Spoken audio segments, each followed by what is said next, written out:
Nasib tak mengenakan harus dialami gitaris kangen band Dodi baru-baru ini. Bagaimana tidak, pemilik nama panjang Dodi Hardianto itu terlibat cekcok dengan seorang pria yang diketahui bernama Rian di jalan raya. Alhasil, Dodi mendapat intimidasi berupa ancaman kekerasan. Cekcok yang terjadi antara Dodi dan Rian di jalan raya itu pun viral di media sosial. Dodi yang tidak terima mendapat cacian, bentakan hingga ancaman kekerasan segera membuat laporan ke Polresta Bandar Lampung. Tidak lama, Rian pun berhasil diamankan. Lantas, seperti apa kronologis kejadian yang sebenarnya?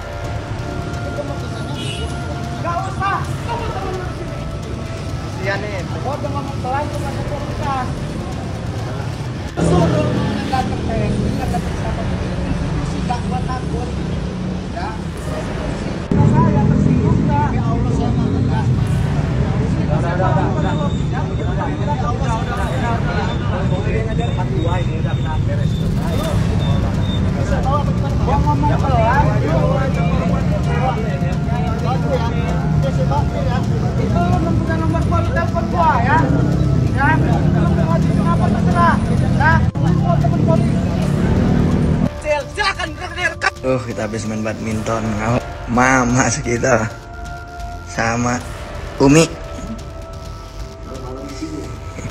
Malam-malam kita di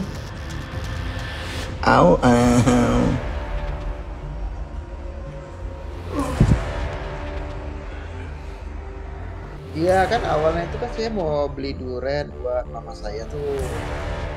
Mau beli durian, terus tiba-tiba kelabasan saya putar balik tuh. Pas putar balik itu di belakang saya itu ada orang jatuh di motor, ya kan. Terus spontan saya tengok spion dan mencoba untuk turun. Tapi sebelum saya turun, datang nih si Bang Mulet ini, ya kan, mepet mobil saya kan, turun, gue injek batang leher lo gitu kan. Bahasanya kasar banget gitu kan. Terus dia maksa-maksa, terus ngotot-ngotot, ada videonya tuh dia ngotot-ngotot di kaca mobil saya terus setelah itu dia mencoba buka paksa mobil saya, karena nggak usah dibuka paksa juga saya turun gitu. Karena kan saya mau nolong korban gitu, walaupun dia itu nggak numbur mobil saya dan saya juga nggak numbur kena motor dia gitu. Mulet ini masih kurang puas gitu loh, saya disamperin lagi ke rumah sakit sama dia masih kayak so jagoan gitu, dia nyamperin saya.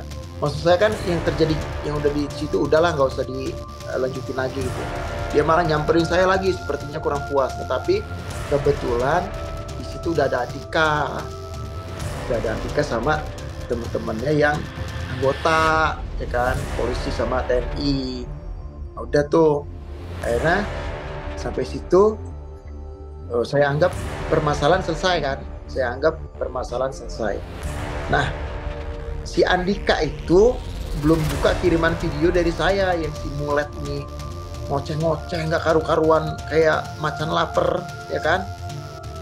Akhirnya dia buka dari viral di sosial media kan, dia buka, kata dia sialan, kata dia tadi kayak gini kelakuannya, kata gitu, kata si Andika. Gue nggak terima, kata si Andika kan, gue nggak terima, ini udah malu-maluin, kata dia kan, dia harus dapat efek jerak, kata dia kan, karena dia udah pengancaman, kata dia kan, terus bikin malu depan umum gitu kan.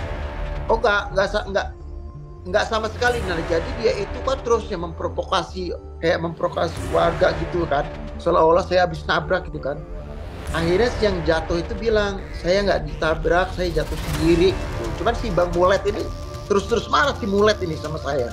Gila bener itu emang orang. Saya dioceh-ocehin dari jam 16 sampai jam 17 sama dia. Kata saya, nemen bener ini orang. Tapi saya coba untuk sabar aja. Jadi dia biar dibilang jago aja kali, dia bilang jago. Akhirnya aku buat laporan tuh di kantor polisi dengan bukti-bukti yang jelas gitu kan. Dan akhirnya aku ke kantor polisi, ditemenin sama Andika itu sampai jam 3 pagi. Malam itu juga dia diambil sama petugas gitu. Balah, mana kita lah settingan orang ke polisi gitu, ke kantor polisi BAP kayak gitu, settingan mana bisa lah. Kalau settingan saya bisa diadili sama negara ini. Tindakan Rian yang bersikap tak pantas terhadap gitaris Kangen Band menuai beragam kecaman dari netizen. Bagaimana tidak, sikap Rian yang sok jagoan di jalan raya memang tak pantas untuk ditiru. Dodi yang kesal dengan aksi Rian yang sok jago lantas melaporkannya ke polisi.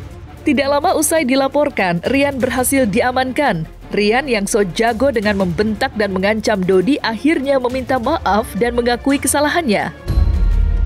Perselisihan yang terjadi antara Dodi dan Rian disinyalir karena kesalahpahaman yang terjadi di antara keduanya. Lantas, seperti apa tanggapan Dodi dengan permintaan maaf Rian usai aksi sok jagoannya di jalanan yang berujung pelaporan? Saya Rizky Oktatriansyah dengan segala kerendahan hati dan kesadaran diri terkait terjadinya kesalahpahaman antara saya dengan Dodi Kangen Band mengucapkan permohonan maaf yang sebesar-besarnya. Saya memahami bahwa perbuatan saya yang telah terekam di medsos tersebut tidak pantas dilakukan. Saya telah kehilangan kendali dan melakukan hal yang tidak baik sehingga mengakibatkan Dodi dan keluarga merasa tidak nyaman. Saya berjanji tidak akan mengulangi lagi.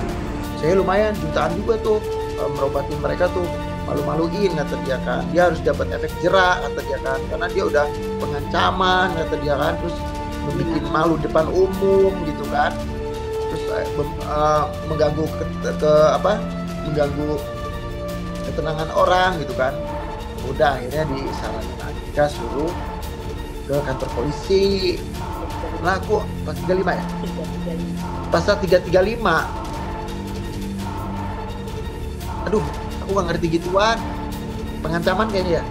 Kita masih belum sih, karena kan dia masih wajib lapor kan. Dan kalau saya pun mau damai ya masuk ya, karena kan kemarin kan udah di PAP juga ya, maksudnya biar ada efek jerah lah, biar dia nggak ke semua orang kayak gitu. Ntar takutnya dia kalau nggak dikasih efek jerah ntar begitu terus sama orang, galak terus ya. Saya orangnya nggak tegaan ya mas ya, maksudnya saya mau ngedimin orang yang udah jatuh ya. Menurut saya sih ya, tapi ada hikmahnya mas dengan saya nolong orang ini kan, efeknya saya bisa buat lagu judulnya Bang Mulek ya kan, besok rilis lagunya.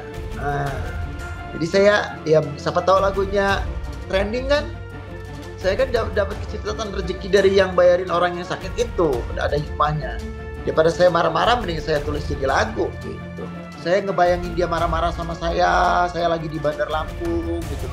Terus saya dikawal sama polisi gitu, saya tulis terima kasih Pak Polisi.